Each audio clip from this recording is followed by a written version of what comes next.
What if the one thing keeping you stuck is the way you think? Welcome to Change Your Mind with Chris Ashley, the podcast where science meets spirituality and mindset becomes your most powerful tool for transformation. I'm Chris Ashley, author of Change Your Mind to Change Your Reality, trainer, speaker, and lifelong seeker. For years, I battled trauma, depression, anger, chronic illness, low self-worth, and the weight of old stories. Until I discovered how to rewire my mind, reconnect with my divine nature, and consciously create a new reality from the inside out. This show is here to help you do the same. Each week, we explore the intersection of personal development, spirituality, and science, diving into topics like healing, emotional mastery, entrepreneurship, resilience, and the quantum nature of reality. You'll hear powerful stories, gain practical tools, and real conversations that will help you change your perspective, get unshakable confidence, and live the vision your soul has always known is possible. Whether you're navigating a major life shift, building your dream business, or seeking deep healing and alignment, you're in the right place. So if you're ready to break through, take back your power, and create a life on your terms, this is your moment. Let's break free from the patterns that hold us back, awaken to who we truly are, and rise. Your transformation starts now.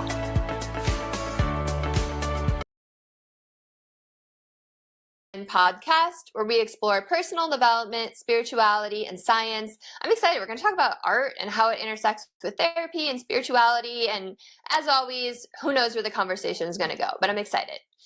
A couple quick announcements though. Head over to the links in the show notes. You'll find ways to connect with my lovely guest. You will find ways to connect with me on social media. You'll find ways to sponsor the podcast, to buy my book.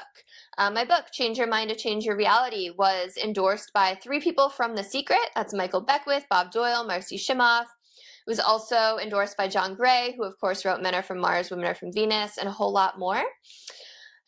You will also find ways to take my courses, my coaching, free downloads. So there's a lot going on down there, so go check it out. And then as always, this podcast is part of the Los Angeles Tribune Podcast Network. So we are doing a lot in personal development. We have amazing events pretty much every month with incredible headliners. I was just on the stage with Dr. Joe Vitale and Jim Quick and Joseph McClendon. So please go check us out. The other podcasts are amazing as well. And with me today, I have Noemi Beres. So Noemi is an artist specializing in hand-sewn mixed media collages on canvas, paper, and in digital forms.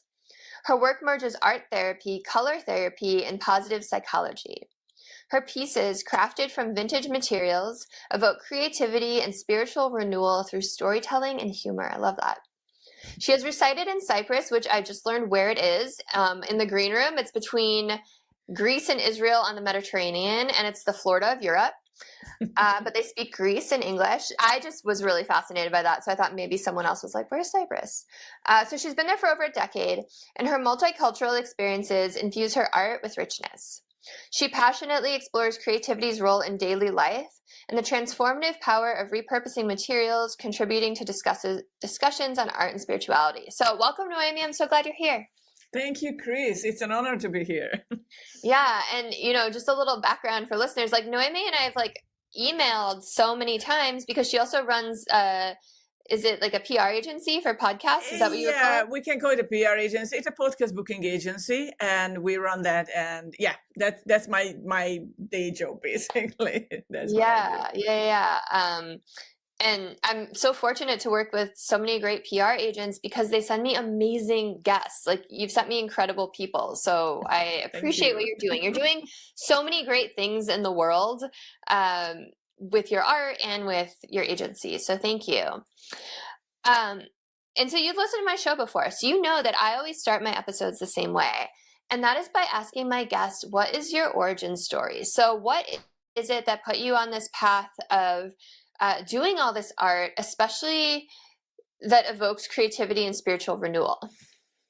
Yeah, I was always a spiritual type since probably from my teenager years, and I was also an exchange student when I was 16, turning 17, and I spent a whole year in Denmark. So for me, it was a time to grow up and just really become the person I am, or the woman or a girl or whatever I was and I am today. So from my origin story, it really depends on all these different cultures and different languages I learned and I lived with. I moved away from Hungary 20 years ago, where I was born and raised. So all these different countries I lived in Ireland for 7 years and then moved to Cyprus and lived there. I'm living here for 13 years. So I think it's really, really helped me to form, to be the person who I am today. And that's basically my origin story, all these different cultures and traveling. I really, really opened up the world for me and for my art. And I incorporate everything, what I do, all the memories I had, and I'm kind of like sewing my family memory together on my canvases. So yes, that's kind of my origin story. We can say that.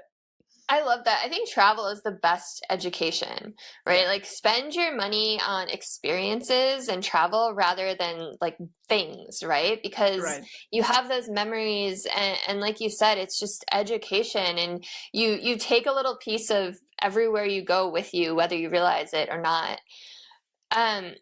So were you always an artist, or did you have to cultivate that? Yeah, well, so let's start from the. So in 2007, I became an entrepreneur. I was the first entrepreneur in my family. So it was fun. And we had an online travel related business with my husband. But I was always there, not professionally or maybe not to make money, but it was always my passion project. So while I was, working as a social media content creator, travel writer, blogger for our online travel industry based business, art was always there with me. And it was a crucial point when I was expecting my son 12 years ago, when I really started to make collages. It just somehow came to me at that moment. I just sat down and started to make my first mixed media collage. So it was a very, very special moment. But I used different medium, like jewelry making when I was a kid, and painting and drawing. I loved everything that was creative. So for me, it was just, everything just came to me, and I loved that. And before the pandemic, I was really active in the artist community here in Cyprus. Went to different artist meetings in other European countries, and I had a few installations, also a few group exhibitions. So it was kind of, the art life was buzzing here, but the pandemic happened. So unfortunately that stopped so many things, including art as well, for many people. That's a bummer. So the community hasn't really picked up since? It did, but I don't think it was the same as before. Plus, where the city where I live in Cyprus, it was the European Culture of Capital in 2017, as far as I remember. Yeah, so the art life was buzzing, and unfortunately, that never ever, got back to its feet again, because that was the time they got the money, they got the resources, and everything was happening in that particular year. But after that, I would say 80% of the things stopped. So that's so sad. It is indeed. Yeah. Maybe like some of those people moved away too. People kind of relocated during the pandemic. I mean, the pandemic, I think there were kind of two camps of people. Like one kind of did a lot of awakening during it. Like I wrote my book during it, or people got into art, or they worked on projects or became entrepreneurs, and there was a lot of growth there. But a lot of other people shut down, right? Because it was traumatizing, right? So it feels like people kind of shifted around and moved, and priorities changed, and that's sad that the art went away a lot. So you mentioned spirituality a few times. So how does spirituality play into your art? It's really interesting, because I wasn't always the spiritual type. I think it's kind of, my awakening happened about like 10 years ago. And I became more and more interested in, for example, Dr. Joe Vitale's work. Like, it's like, wow, still sharing the stage with him. That's amazing. And I just started to, read The Secret, watch the movie. And then, everything, when you start it, you just go down the rabbit hole and it just becomes so fascinating and so interesting. And luckily, I became part of different communities, different networking groups where spirituality rules right now. So it kind of happened. It helped me to, peel off those layers and see it's like, this is what a fascinating world we are living in. And I was just lucky to work with quantum physics experts during my day job. And there happened so many things happen that like kind of opened my eyes to spirituality. And I'm a bookworm. I love reading anything and any spiritual kind of books. So for me, it's always like I think I read like 3-4 books parallel, which just sounds wild. You're my soul sister in that respect. I love it. Sometimes I mix them up. It's like, oh, where did I read that? But it's very fascinating, and I just love it because there's so much to learn. And I'm a continuous learner. I learn languages, but I'm just kind of craving learning new things. So about spirituality too. Oh my gosh, you're speaking my language. What are you reading right now? Anything good? Oh my gosh. Yeah. So one book that everybody should read is by Thich Nhat Hanh, is The Art of Living. It's for me it's wow. And also the other book is here with me. Yeah, The 4 Agreements by Don Miguel Ruiz. Yeah. Yes, it's here. It's literally on my bookshelf. I don't know if you could see it. It's the middle book on my bookshelf. Yes, I can recognize it. And also Michael Singer, The Untethered Soul, and also The Untethered Living. I had both. So yes, it's just amazing. I haven't read The Untethered Soul yet. That's on my list. Everyone says it's incredible though. It's incredible. It is incredible. So yeah, I can just recommend it. I'm part of a book club as well. And yeah, we've been reading it now and discussing it. So it's so fascinating. That's awesome. But yeah, The 4 Agreements is like hands down one of the best books ever read. Like if you're listening, go read it if you haven't. It's so good. Yeah. Yes. And it's so simple, but so hard for people to incorporate into their life sometimes, right? Like the big one that I feel like I have to work on a lot is don't take things personally. Yes. Like that's a big one. Same here. Right? Right. But when you can do it, it like changes your life. It does. Yeah. Right. Yeah. It's so good. Yeah. Because like no one's doing things because of you. They're doing things because of themselves. Like everyone's in their own head and you're just worrying about how it affects you. So true. Especially in this day and age where everyone's offended by everything and triggered. Everything. It's like, yes. It's like, oh my gosh. Like, yeah. And plus I'm a Scorpio, so I'm kind of passionate and I take everything personally, but I have to work on it. So that's why I'm reading all these books, and I know they help me, but it's a long journey for sure. It's totally a long journey. And like, I love that saying where like, it's not linear. It's like a spiral. Like you keep coming back to the same lessons, and it's like, you're a little bit further down the road and you have a little bit broader perspective, but then you're going to get that lesson again until you really master it. And it's like, oh yes, that they talked about the same thing in the different book. And so I should like live by this by now. Yeah. Yeah, you're totally right. It's like all these books say similar things, kind of how like all the religions are similar, but it's like sometimes you need it pounded in your head. It's like on the 500th time, it finally clicks or someone says it in the right way. Yeah. Which is also like why I love to give that advice to people that are like, oh, I don't want to start a podcast, or I don't want to write a book, or I don't want to like be an influencer, because that's already been said. And it's like, yeah, but people need to keep hearing that. And like, maybe you'll say it in a way that like will resonate. Right. Right. Absolutely. Yeah. That's really cool that you're reading all that.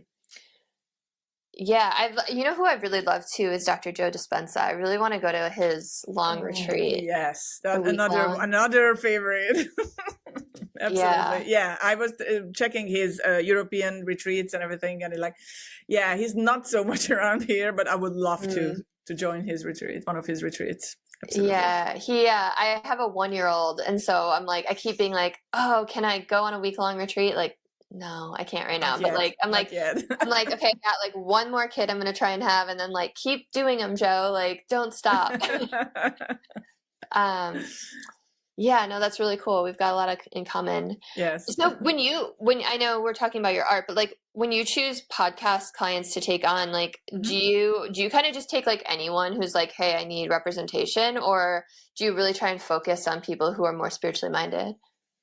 Well, we have very versatile clientele for sure. I mean, from e-commerce experts, AI experts, to very woo, very holistic experts like animal communicators and so on, healers. So for me, it's important. So I love working with holistic experts. So anything in that niche, but as long as we have the correct vibe, and as my business coach once said, if you can sit down for a cup of coffee or have a dinner or lunch together with a potential client, then yes, you can work with them. So that's kind of my motto as well. So if we have the vibe, we have the common vibe, I think that's really important. As long, whatever they do, but we need to align on that level so we can work together. Yeah. But I love working with healers and holistic coaches. So those are my people for sure. Yeah, absolutely. I love that. So speaking of healers, like have you had any profound healing in your life, like through art?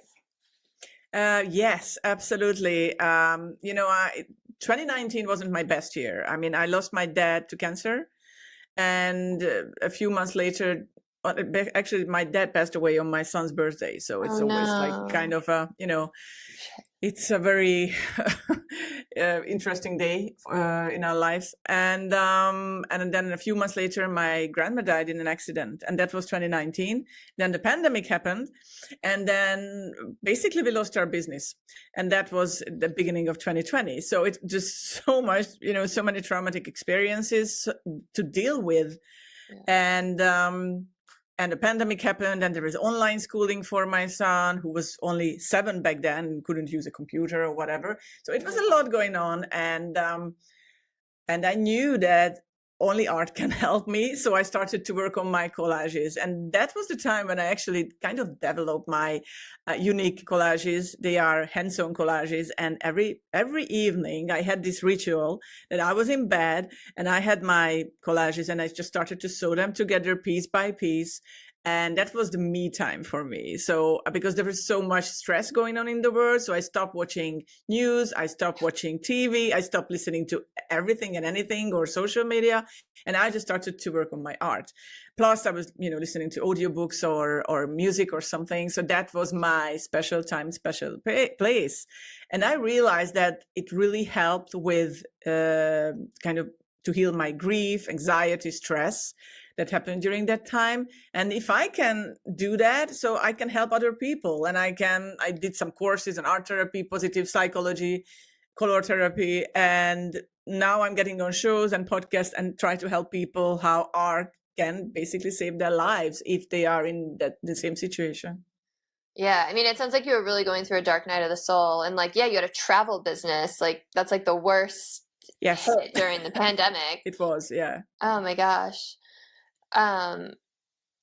Yeah, I've gone through something similar, like I lost my heart dog and my dad. My dog died the weekend my dad went into hospice, and yeah, just like all of that too. And then he almost died during the pandemic also.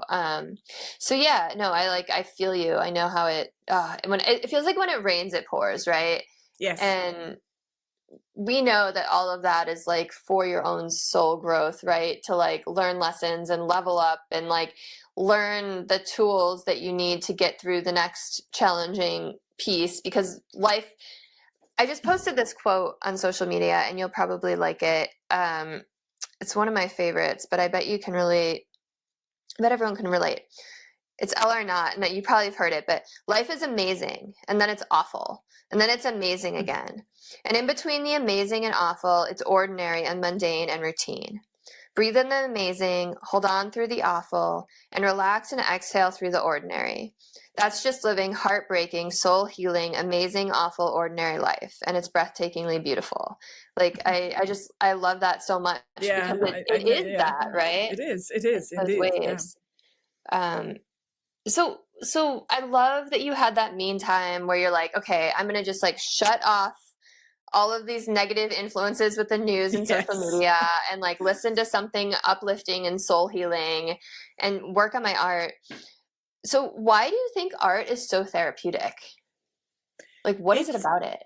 it's magical because it's like a form of meditation for many people. You Mm. can get lost in it, and the monotony really helps. If you do something like something repeatedly, like you're just coloring mandalas or something like that, it's a repeated action that you do, and you can just lost in it, and it's the same as when you meditate. You just breathe in, breathe out, and then it's magical. You don't have to think, you don't have to do anything, just focusing on the art. And so many people ask me, yes, but I'm not an artist, so what can I do? No, you don't have to be an artist. You can do anything. You can crochet, you can knit, you can draw, you can paint, finger paint, whatever. You pick it. You pick your poison. It doesn't matter what you do. You don't have to show it to the world, as long as it helps you to heal. And it's just so, and it expresses those emotions that you can't really express by word, but you can put it in a paper and then you can look it in a box. But it's still better to get those, deep scars or deep feelings come out of your body, compared to just, swiping everything under the carpet, because that wouldn't help. But if you make art, it will help you to heal. I love that explanation, because you're right. It's like there's meditations like that where you just are focusing and you're just in Yeah. that flow state and that repetition. Like I've never heard anyone explain it so perfectly. I totally just lost my train of thought on where I was going here. Oh, does it allow you to like access deeper feelings? Like, do you ever feel like feelings bubble up that maybe you have pushed down or hadn't dealt with? Absolutely. It's like during meditation that maybe you can even start to cry, or like you get very emotional, but just by doing something. And that's why it's so important to not to repress those feelings, but to use them to your advantage, because that's so powerful, and it helps. Yeah. Yeah, I love that. And like for me, like movement does that a lot too, like yoga, Yeah. because it's like I can just shut my mind off and just move my body, and like I'll find myself like sobbing through a practice. And it's just something about like the repetition and not thinking, like you said, turning your mind off and just letting things kind of flow in Yeah. and flow out. Yeah. Absolutely. And also music. And for me, music and drumming. I love drums. Not like I like drums like djembe drum, frame drum, tongue drum, hang. I have all of them. So Cool. I love it. And yeah, that relieves all kind of the negative energy again, because I do that every morning. I like at least 5 to 10 minutes. I mean, you don't have to be a professional player to do that. And just playing for an djembe drum is so easy.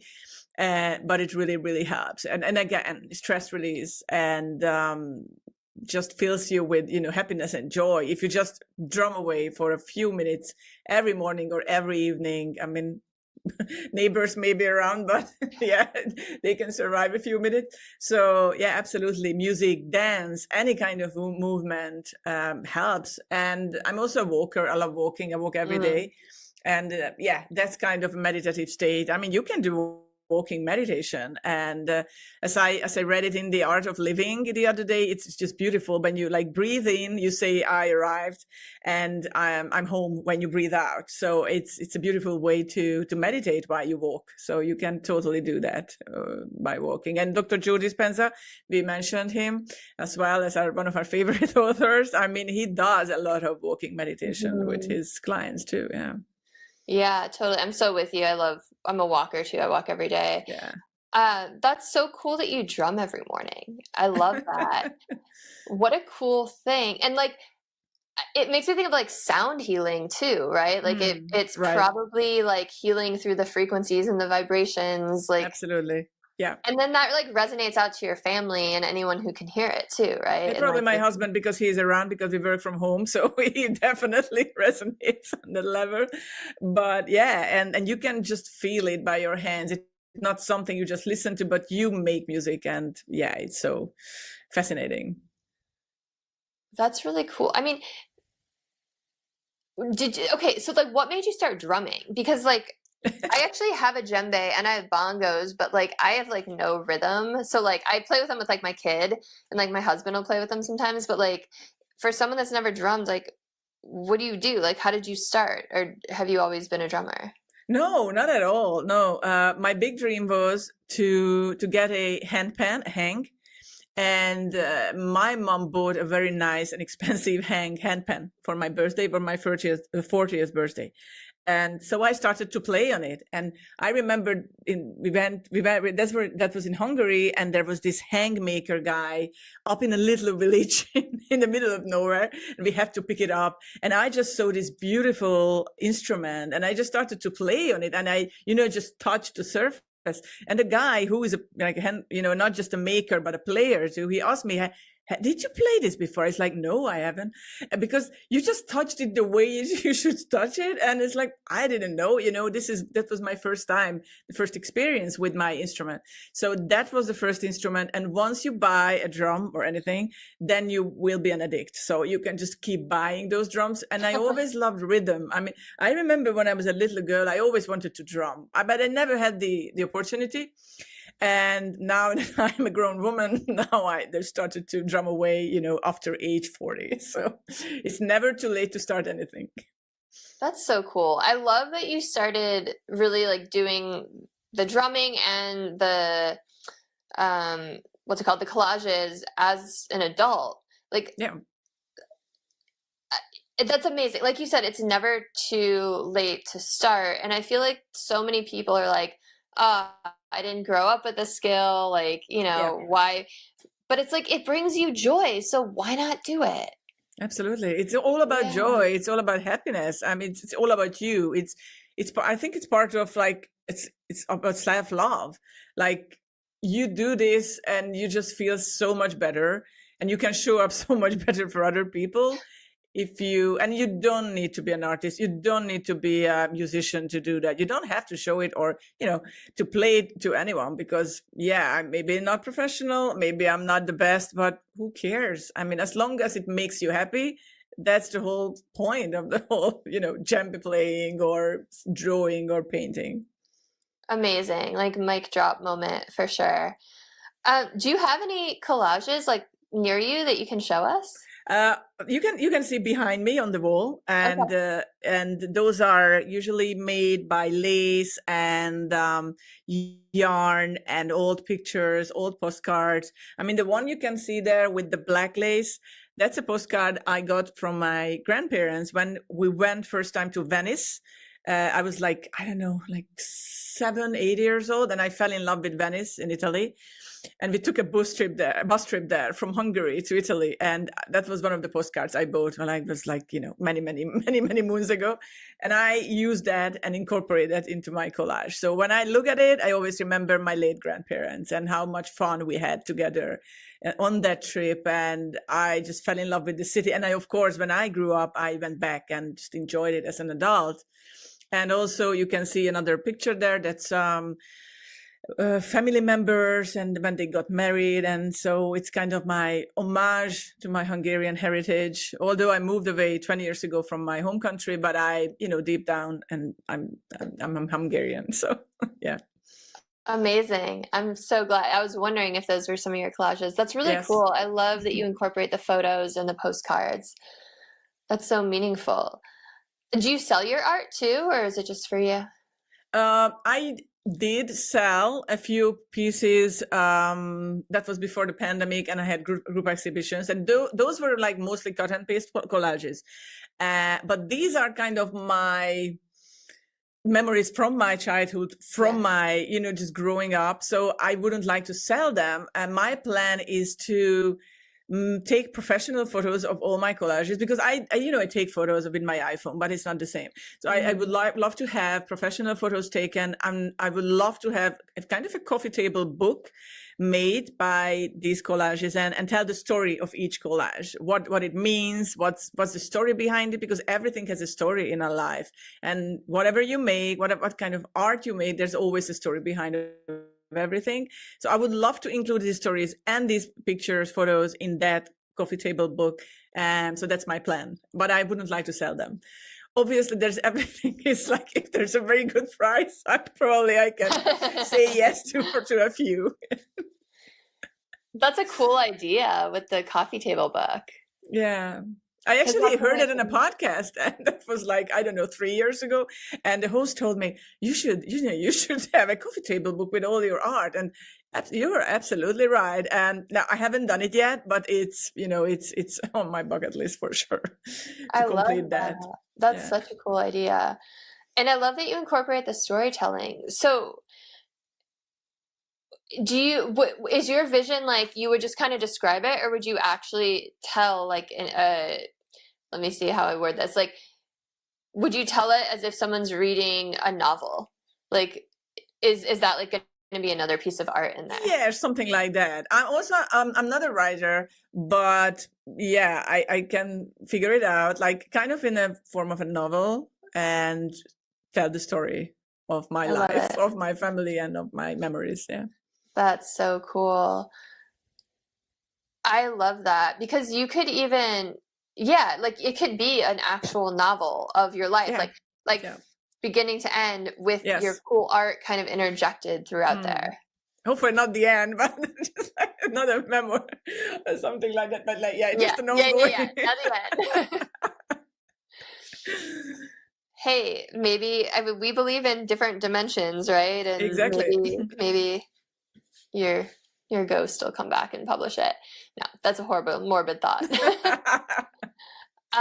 Very cool. So is there anything you want to like say that we haven't really talked about? Like any message you want to get out there to people?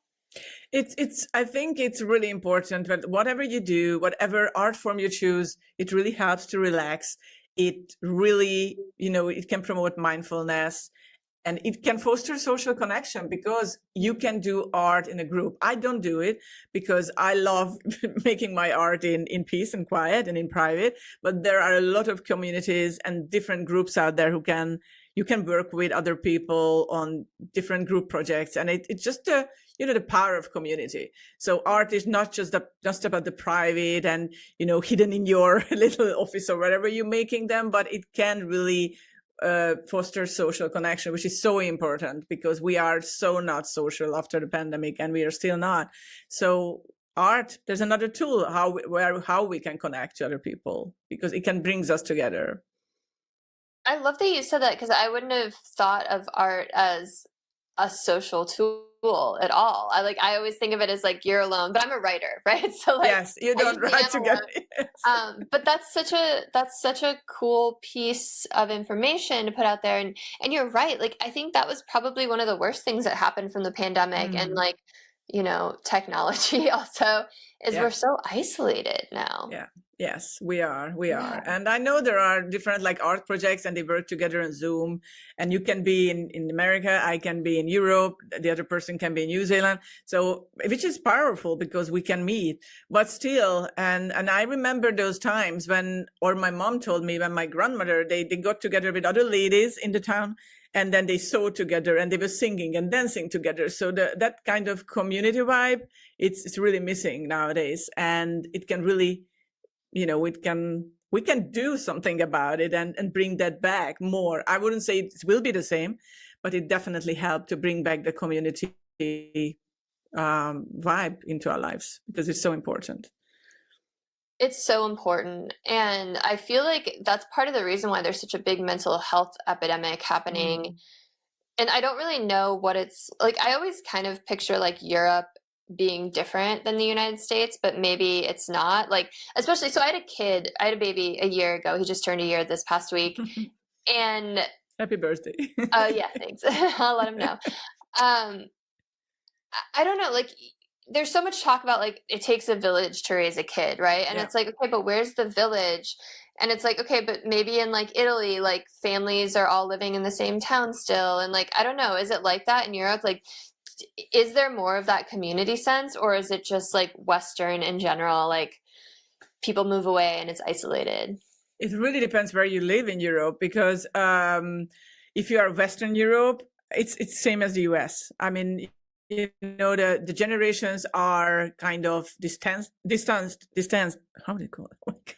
You got it. Distance. Yeah, distant themselves from each other, and there's not much connection. But if you come to the south or to the east part of Europe, eastern part of Europe, like I'm in Cyprus, and family is so important. So the grandma is with the grandkids, and there's a very strong connection between families. They always together, like every Sunday, all the Cypriot families, they get together, they eat together, they always together. It's like Greek families. They're very similar, or in Italy or in Spain. So it's so different. Like Scandinavia, no, they don't do that anymore. So it's more like in the US. So it really depends where you are. I think still the Mediterranean part of Europe, it's still there, and I hope it will stay there for a long time, because growing up with my grandparents around, it was wonderful, and I can just remember fondly all those moments. They taught me so much, and that would be important for my kid too. But unfortunately, his grandparents are not around anymore, only his grandma. But still, when they're together, he can learn so much from grandparents, all that experience and all that memories. I can still remember things that my grandpa taught me when I was like, I don't know, 4 or 5 or something like that. So we drew together, and we were outside in the yard and played together. So yeah, and those are the the things that I will remember when I leave this world. That, like, yes, those were the amazing moments of my life. Yeah, totally. I agree. Like, I have so many amazing memories of my grandparents. Yeah, it's just like it feels like that's how humans are meant to be, right? Like with our tribe, with our family, like in community. And it seems like we would all just be so much happier and healthier if we stayed that way. But I'm also a transplant too. Like, I'm from Illinois, but I live in California. So it's, people move and it happens. But I love that you connected it to art and that you can do art in groups. I had no idea that people did that. So thank you for sharing. And, maybe if people are feeling isolated, and they're trying to, get some therapy out of it, like, that's a really good outlet for them to try. So yeah, I appreciate that. Or join a drum circle. I mean, you don't need to be a professional, player. I did that too, and that was amazing. And all that energy that you get from these drum circles, especially, when you play djembe with other people, it's like, wow, it's just absolutely fantastic. Amazing. That's so cool that you did that. You're kind of a badass. I love it. I've said this before, but like, I love that you're exploring all these things that just bring you joy, even if it's like, I'm not like a professional, or I've never been trained, or I didn't grow up doing this, but like, it's something I wanted to do and it makes me happy. So I'm going to keep doing it, and I'm going to seek out other people who do it. Because I think like maybe some people like would try it, but to like go seek out other people and join a drum circle when like you don't feel like a professional drummer, I bet that could be really intimidating for a lot of people, but it's probably really freeing to hear you say that. Yes, I think so. And plus, when you're an entrepreneur, you jump into things without thinking sometimes. So I think that taught me a lot since 2007. I was in my early 20s and I became an entrepreneur, and I didn't know a thing about how to be an entrepreneur or an artist. I'm a self-taught artist as well. So it's a huge, learning curve. It's a journey, and we can jump into things, and if it doesn't work out, it doesn't work out. You can still try it. I mean, if you haven't tried it, you don't know if it's going to work. And as my favorite artist, Frida Kahlo from Mexico, I mean, she was wonderful, an amazing artist. I saw her exhibitions and photo exhibitions and everything in the past couple of years, and she was a self-taught artist, and she became so famous. And yeah, you don't need to be professional. You don't need to go to university for hundreds of years to become an artist. Obviously, that's important too. I'm not like, demystifying. It's like you don't need to go to college or whatever, art college. But yeah, but you can do that without it too. And you can be an entrepreneur without have a master's degree in economics. I don't have that, or marketing either. You learn as you grow, you learn as you go. And as long as you're willing to learn things in art, in business, in life, that's the way to go. Totally. And also, like, you're not going to learn unless you do it, right? Like, I love that you said just do it, because like yeah, you might fail, but you're going to learn something. And Exactly. then the next time you try, you have that knowledge behind you. And so you're a step farther than you would have been. I think so many people are afraid to fail, and that's why they like just don't even get started in the first place. But failure is part of life, right? It is. We always fail, and that's how we learn. Without failing, there's no learning curve. You can't do anything without it. Or we just live in fear that, like, okay, this might not happen, or procrastinate for our whole life. But sometimes you just jump into things and start doing them. So that's and also that's my other motto in life, like just keep going. Whatever happens, just keep going and try things and see what works and what doesn't. Yeah, absolutely. And like you said before, like if you don't do it, you're never going to know if it would work out or not. And like you can read all day in books about how to do something, but like it's like travel, right? Like it's the best form of education, like because you're out there doing something, having experiences. And if you're not putting yourself out there and pushing your comfort zone limits, right, you're never going to grow, right? You're never going to learn anything. Right. So yeah, so it's so true, important. so true. And that's why it was a huge experience for me to become an exchange student, at age 16. And that was before, before Zoom and before mobile phones, before the internet. So you didn't even have, contact with other people, just the people that you live with. But it helped me to learn so much about myself, and I can just recommend it. And I think it would be so important to every kid to travel as much as they can with their parents, because they learn so much about the world, and not just the little bubble they live in, but everything it opens up once you start, know more about the world. Yeah. I'm just thinking of like people I know that like never really traveled growing up, and they never really travel now as adults. And I know a lot of them too. Yeah. Yeah. It's just like a very different existence. There's I'm like starting to think about schools, and there's this amazing like travel school I found. Oh yes. Yeah. Do you know those? I heard about those. Yeah. Yes. It's so cool. So it's like for parents who can work from anywhere, right? And work remote. And then there's like amazing, actually, I don't know if Cyprus is one of them, but there's destinations around the world, like a lot in Europe. And it's like a whole community, and they take the kids on like field trips to like the beach and museums and like where locals go. And that's their education. And you're in this community. So like they have these other kids, and the parents have these other parents. I just think that's like the coolest idea. I'm like, all right, that's our goal. How are we going to do that? Yeah, that would be amazing. Like you learn about Romans in Italy, and but it's pretty fascinating. I heard about them too. Yes. Yeah. Very cool. Well, I absolutely love talking with you. It was so good to like finally meet you, and like we have so much in common. And I just appreciate you and your boldness and your curiosity and your courage. I'm sure people want to know how they can get in touch with you. Do you like put your art online anywhere? Like, where yes, I do. A couple of places. Mostly my art place, and my woo self is on Instagram. So if you put my name, Noemi Beres, there, that's me. And you can also find me on LinkedIn. I'm very active, and sometimes I do share my art there too, because LinkedIn not just a professional network, but for people to know you, just really know you, who you are. So you can again put my name there, Noemi Beres, and And if you want to be a podcast guest, so there's also a possibility to do that, which is podcast connections in plural.co. You can find me there too.